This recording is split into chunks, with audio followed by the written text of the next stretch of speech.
পেশাজীবী সংগঠন বলতে এই না যে আমরা আমাদের সকলকে পেশা প্রাইভেট সেক্টর থেকে দিয়ে দেব।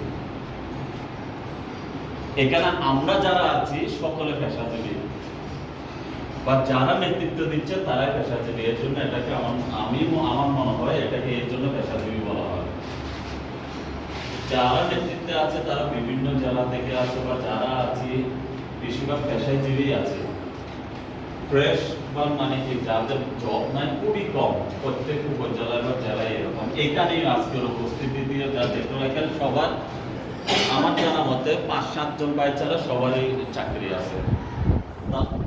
এটা আমি বলতে চাচ্ছি এর জন্য আমরা যখন কোনো একটা সংগঠন করতে যাই, প্রোগ্রাম করতে যাই, তখন আমাদের অধিকাংশ মানুষ আমরা অধিকাংশ স্বার্থভোগী, আমরা নিজের স্বার্থের জন্য আসি।